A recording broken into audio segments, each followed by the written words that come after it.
Hi hello నమస్తే welcome to chai with Sai. నేను మీ సాయి. ఈరోజు మనం కేసరపల్లి ఐటీ పార్క్ దగ్గర ఉన్నాము. మన గన్నవరం ఎయిర్పోర్ట్కి అతి చేరువలో ఉన్న ఈ స్థలంలో ఈ 11 ఎకరాల ప్రాంగణంలో మన ఆంధ్రప్రదేశ్ నూతన ముఖ్యమంత్రి వర్యులు శ్రీ నారా చంద్రబాబు నాయుడు గారు 12వ తారీఖున ఉదయం ప్రమాణ స్వీకారం రాబోతున్నారు. సో ఆ ఏర్పాట్లు ఎలా జరుగుతున్నాయో మీకు చూపిద్దామని చెప్పేసి ఇక్కడికి రావడం జరిగింది. సో ఎంతో ఘనంగా ఇక్కడ ఏర్పాట్లు జరుగుతున్నాయి. సుమారు 11 ఎకరాల ప్రాంగణాన్ని ఎటువంటి ఇబ్బంది, ఎంతమంది జనం వచ్చినా ఎటువంటి ఇబ్బంది కలగకుండా మంచిగా వాటర్ ప్రూఫ్ షెడ్యూల్తో వాటితో అంతా నీట్గా పైన అటు చూసినట్లయితే మనం పైన అంతా కూడా డెకార్స్ మన పార్టీ కలర్స్ అన్ని BJP and Janasena and yellow colour Telugu Desam colour మొత్తం కనబడే కాంబినేషన్లో పైన సీలింగ్ అంతా వస్తుంది. అండ్ అలానే చాలామంది వర్కర్స్ ఇక్కడ వర్క్ చేస్తున్నారు. కొన్ని వందల మంది సంఖ్యలో ఇక్కడ వర్క్ చేస్తున్నారు. సో సుమారు అధికారులు కాకుండా 1,00,000 మంది జనం వచ్చే అంచనా కనబడుతుంది. సో ఇక్కడ ఏర్పాట్లు ఎలా జరుగుతున్నాయో చూద్దాం, నాతో పాటు రండి. సో ప్రస్తుతానికి మనం స్టేజ్ కింద నుంచి వెళ్తున్నాము. స్టేజ్ నా పైన ఇంకా ఇంత ఎత్తుందనమాట. సో అంత హైట్లో ఉంటుంది స్టేజ్. సో చూసారు కదా మీరు. సో సెక్యూరిటీ పర్పస్ అయితే బాగా చూసుకుంటున్నారు ఇక్కడ అందరూ కూడా. అండ్ డాగ్ స్క్వాడ్స్ అండ్ అలానే మన బాంబ్ స్క్వాడ్స్ డాగ్స్ అన్నీ కూడా ఇక్కడ రెడీగా ఉన్నాయి. సో నేనైతే ప్రస్తుతానికి ఇప్పుడు స్టేజ్ కింద ఉన్నాను. నేను ఇంకా స్టేజ్ అందట్లేదు, నాకు ఎగరాల్సి వస్తుంది.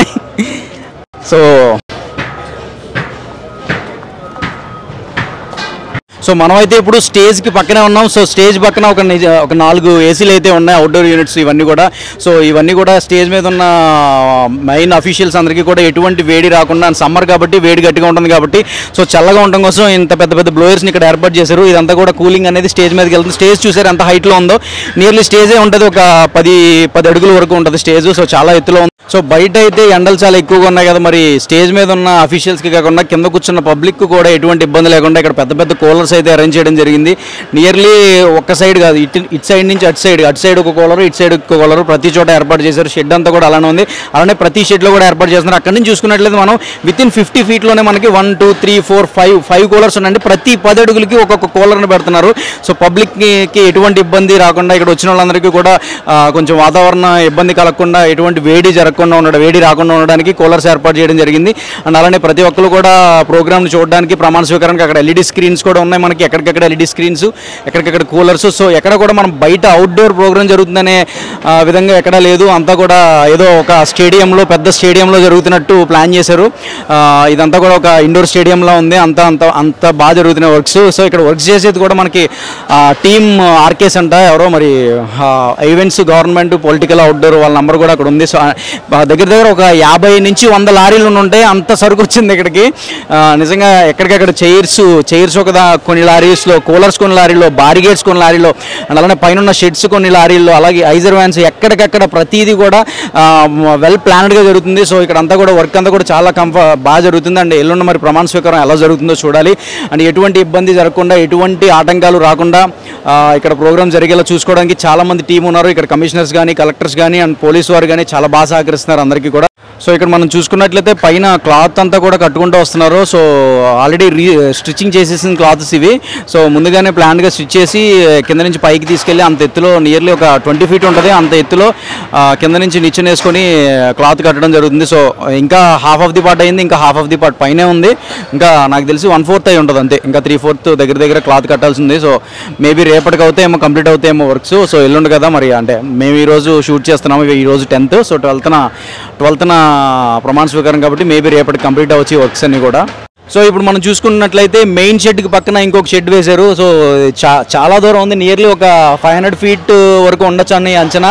అండ్ ఇలాంటివి దగ్గర 2-3 షెడ్లు ఉన్నాయి. ఇందులో ఎంతమంది జనం పడతారు అనేది ఎల్లుండి మనం చూడొచ్చు. అండ్ అలానే అందరికీ కనిపించడానికి వీలుగా ఇక్కడ మనకి ఎల్ఈడి స్క్రీన్స్ కూడా ఎక్కడికక్కడ ఏర్పాటు చేస్తున్నారు.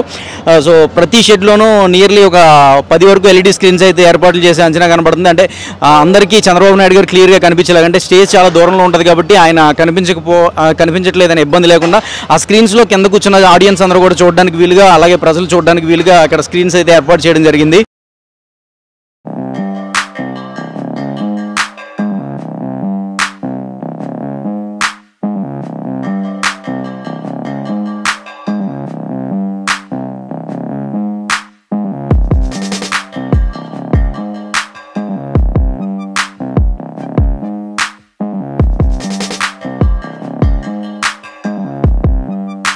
సో ఇక్కడ చూసినట్లయితే అంగుళం కూడా బాంబ్ స్క్వాడ్ చెక్ చేస్తున్నారు. సో సీఎం చంద్రబాబు నాయుడు గారికి ఎటువంటి ఇబ్బంది లేకుండా భద్రతా ఏర్పాట్లన్నీ కూడా చూసుకుంటున్నారు.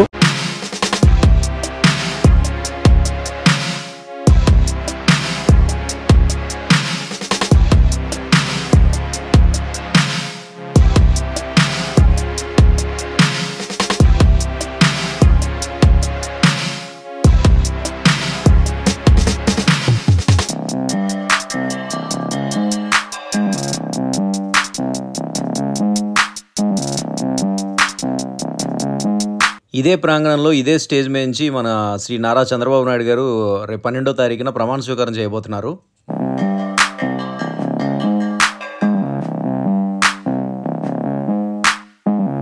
సో మనం ఇక్కడ చూసుకున్నట్లయితే స్టేజ్ బ్యాక్గ్రౌండ్ రోడ్డు రెడీ చేస్తున్నారు జేసీబీలతో, లారీలతో, అన్నిటితో కూడా. సో మేబీ ఎక్కడి నుంచో చంద్రబాబు నాయుడు గారు స్టేజ్ మీదకి రావచ్చు అనుకుంటారు. సో ఎదరంతా కూడా ఫుల్ పబ్లిక్తో నిండిపోయి ఉంటుంది కాబట్టి మన చంద్రబాబు నాయుడు గారు అండ్ అలానే మిగతా అఫీషియల్స్ అందరూ కూడా బ్యాక్ స్టేజ్ నుంచి ఇటు నుంచి స్టేజ్ దగ్గరికి చేరుకునే అవకాశం ఉంది కాబట్టి ఇక్కడ అంతా రోడ్డు సరి చేస్తున్నారు.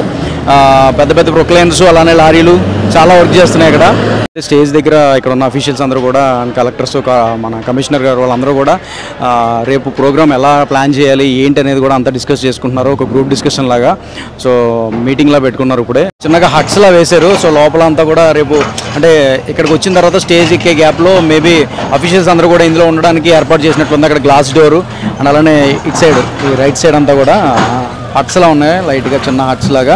సో ఇందులోనే అఫీషియల్స్ ఉండి ఆ స్టేజ్ ఎక్కే టైంకి వచ్చేలా ప్లాన్ చేస్తున్నట్టు ఉన్నారు. సో ఇప్పుడున్న అఫీషియల్స్ అందరూ కూడా మీటింగ్స్ అన్ని కూడా ఈ రూమ్స్లోనే పెట్టుకుంటున్నారు. మీరు చూసినట్టయితే లోపలికి వెళ్తున్నారు. సో ఆఫీసర్స్ అండ్ అలానే ఈ గవర్నమెంట్ ఆఫీసర్స్ అందరూ కూడా లోపలికి వెళ్ళి మీటింగ్స్ పెట్టుకొని ఈ మీటింగ్ ఎలా జరగాలి, రేపు ప్రమాణ స్వీకారానికి సంబంధించి ఎటువంటి అంశాలు మనం ఎటువంటి జాగ్రత్తలు తీసుకోవాలనే మీటింగ్స్ అన్ని కూడా ఇక్కడే జరుగుతున్నాయి.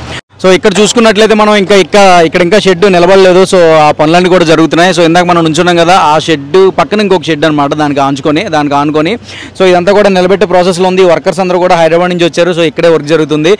ఈ షెడ్ కూడా నిలబడితే దానిలాగే మనకి అంత స్పేస్ ఒక 500 to 600 feet లోతు ఉంటుంది. సో ఇక్కడ కూడా పబ్లిక్ కూర్చోడానికి ప్లాన్ చేస్తున్నారు.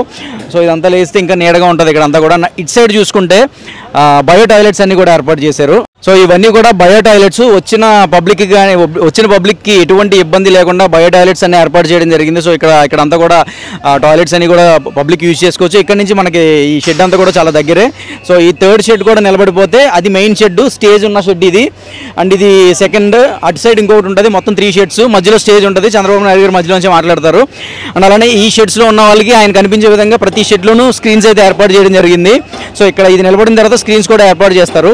ఈ రోజు నుంచే కూడా వెహికల్స్ అన్ని కూడా ఇక్కడ కొన్ని వందల వెహికల్స్ ఉన్నాయి, కార్స్ అన్ని కూడా అఫీషియల్ కార్స్. అండ్ అలానే ఈ దగ్గరలో ఉన్న చుట్టుపక్కల ఉన్న ఎమ్మెల్యేలు, ఎంపీలు అందరి కార్స్ కూడా ఇక్కడ మనకి పార్కింగ్లో ఉన్నాయి. సో ఈ పార్కింగ్ అయితే సరిపోదు, వేరే చోట ఇంకొక పార్కింగ్ ప్లాన్ చేశారు వచ్చిన పబ్లిక్కి అండ్ అలానే రాబోయే అఫీషియల్స్ కార్స్కి అన్నింటికి కూడా. సో ఇక్కడ చూసుకున్నట్లయితే చాలా కార్లు కనబడుతున్నాయి మనకి. సో ఇంకా వస్తున్నాయి, వెళ్తున్నాయి, అందరూ కూడా పర్యవేక్షిస్తున్నారు. సో ఇక్కడ కార్యక్రమం ఎలా జరగబోతుంది, ఎలా ఇక్కడ జాగ్రత్తలు తీసుకుంటున్నారు, ఎటువంటి సదుపాయాలు చేస్తున్నారని చెప్పేసి చూడడానికి దగ్గరలో ఉన్న పార్టీకి సంబంధించిన పెద్దలు, నేతలు అందరూ కూడా ఇక్కడ రావడం జరుగుతుంది. సో వాళ్ళందరి కార్స్ అయితే ఇవి ఇక్కడ కనబడుతున్నాయి కదా మనకి.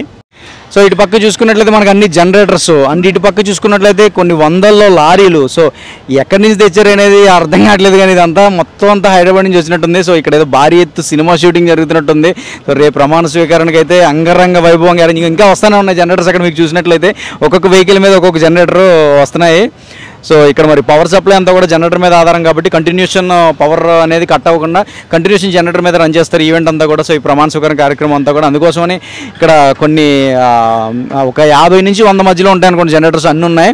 అండ్ అలానే ఇటు పక్కన చూసుకుంటే లారీలు, ఇక్కడ వచ్చిన ఈ ప్రతిదీ కూడా ఈ వెహికల్స్లోనే వచ్చింది, ఐజర్ వెహికల్స్లో, లారీల మీద. సో అన్నీ కూడా వెహికల్స్. ఎన్నాళ్ళ నుంచి చేస్తున్నారు ఇక్కడ పని? ఎన్ని రోజులు జరుగుతుంది? ఇక్కడ కాదండి, మాది విజయవాడ అండి. విజయవాడలే. ఇక్కడ పని ఎన్నాళ్ళ నుంచి జరుగుతుంది అంటున్నాను? 3 రోజులు పట్టండి. 3 రోజుల నుంచి ఎక్కడైనా మీరు పొద్దున్న సాయంత్రం వచ్చేస్తున్నారా? మరి రేపు పొద్దున్న ఎంతమంది జనం రావచ్చు అని అంచనా? నాకు తెలియదండి. తెలీదా? చంద్రబాబు నాయుడు ఫ్యాన్ కాదా మీరు? అవునండి, కానీ తెలియదు ఎంతమంది వస్తారండి. ఎంతమంది వస్తారు అంచనా లేదండి. 1,00,000 నుంచి 2,00,000 మధ్యలో అంటున్నారు.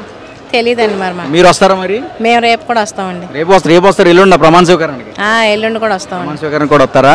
ఇప్పుడు పనులన్నీ బాగా జరుగుతున్నాయా? జరుగుతున్నాయండి. ఏమ్మా మీ పేరు? కనకదుర్గ గారు. విజయవాడలో పుట్టారు, కనకదుర్గం తల్లి పేరు పెట్టుకున్నారు. ఇప్పుడు పనులన్నీ బాగా జరుగుతున్నాయి ఇక్కడ? బాగా జరుగుతున్నాయి. మరి ఎంతమంది రావచ్చు అని అంచనా మీ ఉద్దేశంలో? అందరూ వస్తారు. అందరూ వస్తారంటారా? 2,00,000 మంది దాకా ఉంటారంటారా? వస్తారండి. భారీ ఏర్పాట్లు అన్ని భారీగా ఉన్నాయి. బాగా ఉన్నాయండి. మరి అమరావతి అంతా ఇప్పుడు మన క్యాపిటల్ అయిపోద్ది అంటారా? మరి తెలియదు అంటారా? ఓకే, ఎల్లుండి మరి ప్రమాణ స్వీకారానికి వస్తున్నారా? వస్తామండి, వస్తాం. Okay, thank you sir. నమస్తే సార్, మీ పేరు? నా పేరు ఆదినారాయణ అండి. ఆదినారాయణ గారు. సో ఇక్కడ ఏర్పాట్లన్నీ కూడా ఎలా జరుగుతుంది సార్? సీఎం గారు చాలా బాగా జరుగుతున్నాయండి. ఎన్ని రోజుల నుంచి జరుగుతుందంటారు సుమారు? ఇక 3 days నుంచే కదండి జరిగేది. అంటే ఎల్లుండ ఎలా ఉండబోతుంది? బాగా జరుగుతుందండి, మంచి ఫంక్షన్ జరుగుతుంది, బ్రహ్మాండం జరుగుతుందండి. ఎందుకంటే ఎవరికే ఉండదు, చాలా బాగా జరుగుతుందండి. ఎవరు ఫీల్ అవ్వరండి. ఈ రామరాజ్యం రావాలని కోరుకున్నారు కాబట్టి అందరూ చాలా బాగా జరుగుతుందండి. సుమారు ఎంతమంది వస్తారని 2 lakhs వరకు రావచ్చు అండి. 2 lakhs వరకు రావచ్చు అంటారు. సో ఇప్పుడు పరిపాలన మారబోతుంది అంటారు మరి మొత్తం బ్రహ్మాండంగా అండి. మీరు చూస్తున్నారుగా ప్రమాణ స్వీకారం అవ్వకముందే చాలా బాగా జరుగుతున్నాయి కదా, చూస్తున్నారు కదా అమరావతి ఎట్లా జరుగుతుంది, ఇంతకుముందు ఉన్న ఆఫీసర్స్ ప్రాబ్లం అన్ని ఎట్లా క్లియర్ చేస్తున్నారు మీరు చూస్తున్నారుగా. ఇప్పుడు అమరావతి మన రాజధానిగా కన్ఫర్మ్ చేసుకోవచ్చు అంటారు ప్రజలు. 100% అండి, 1000% అందరూ కూడా 1000% అమరావతి రాజధాని అండి. అమరావతి ప్రజల కోరిక అండి, ఆంధ్రప్రదేశ్ కోరిక, ప్రజల కోరిక అది. అమరావతి రైతులకి ఎలా ఉందంటారు లోపల? అమరావతి రైతులు చాలా ఆనందంగా ఉన్నారండి, చాలా ఆనందంగా ఉన్నారు అమరావతి రైతులు ఏమండి, చాలా వాళ్ళ ఆనందం పట్టలేంది. సరే రేపు ఇక్కడికి ఎవరెవరు రావచ్చు అంటారు మనకి ప్రమాణ స్వీకారానికి? మొత్తం ప్రైమ్ మినిస్టర్ వస్తున్నాడు కదండి, మోడీ గారు వస్తున్నారు, చంద్రబాబు నాయుడు గారు, పవన్ కళ్యాణ్ గారు, మొత్తం 123 ఎమ్మెల్యేలు మొత్తం వస్తారండి. జగన్ గారు కూడా వస్తే బాగుంటుందండి, జగన్ గారు కూడా వస్తే బాగుంటుంది, జగన్ గారు కూడా వస్తే బాగుంటుందండి, కేసీఆర్ కూడా వస్తే ఇంకా బాగుంటుందండి, రేవంత్ రెడ్డి ఎట్టాగా వస్తాడు కదా, వీళ్ళిద్దరు కూడా వస్తే బాగుంటుంది. అంటే పరిపాలన ఎట్లా చేయాలి ఏంటి ఇదేంటి అని వాళ్ళ కూడా కొద్దిగా అవగాహన వస్తుందని, అది ప్రజల మనసులో ఏముంది వాళ్ళు కూడా నేర్చుకుంటే మంచిది. అది అయితే ఇక మొత్తం ఏపీ స్థితిగతులు మారబోతున్నాయి అంటారా? అసలు 100% అండి, డౌటే ఉంది అందులో. ఏపీని 10 years చంద్రబాబు గారు పక్కా అండి, చంద్రబాబు గారు దేవుడు ఎట్టగా ఆయనకి జీవితం వస్తాడు పక్కా తెలుసు. 10 years ఈయనే సీఎం, ఈ 10 years లో ఆంధ్రప్రదేశ్ మారిపోద్దండి. Okay sir, thank you so much.